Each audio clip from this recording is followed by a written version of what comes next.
രാജാക്കന്മാർ കുഞ്ഞിളം പാദങ്ങൾ തൊഴുതു നിന്നു.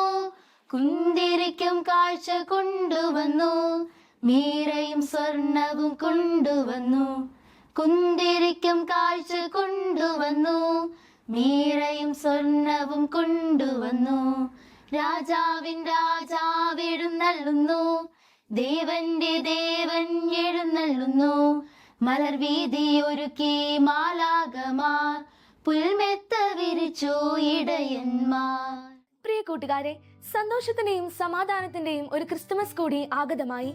യേശുവിന്റെ ജനനം സകല ദേശങ്ങൾക്കും രക്ഷയുടെ ആഹ്വാനമായി മാറി എന്നതാണ് പ്രസക്തമായ കാര്യം. നൂറ്റാണ്ടുകൾക്ക് മുൻപ് യൂദയായിലെ ബെത്ലഹേമിൽ ദൈവപുത്രൻ അവതാരമെടുത്തപ്പോൾ അനേകം മൈലുകൾ താണ്ടി ബെത്ലഹേമിലെത്തി സമർപ്പണം നടത്തിയ പൂജ്യ രാജാക്കന്മാർ മൽക്കിയോർ, ബെൽത്തസാർ, കാസ്പേർ എന്നീ 3 രാജാക്കന്മാരാണ് യേശുവിനെ കുമ്പിട്ട് ആരാധിച്ചത്. ഇവർ സമർപ്പിച്ചത് പൊന്നും മീറയും കുന്തിരിക്കവുമാണ്. പൊന്ന് യേശു രാജാവാണ് എന്നതിന്റെ അടയാളവും, മീറയാകട്ടെ യേശു മനുഷ്യനാണ് എന്നതിന്റെ അടയാളവും, കുന്തിരിക്കം യേശു ദൈവമാണ് എന്നതിന്റെ പ്രതീകവുമാണ്. പൊന്നും മീറയും കുന്തിരിക്കവുമായി വന്ന് ഇവർ ദൈവാരാധന നടത്താൻ വിശുദ്ധ നഗരത്തിലെത്തുമെന്ന് ഏഷ്യാ പ്രവാചകൻ പ്രവചിച്ചിരുന്നു.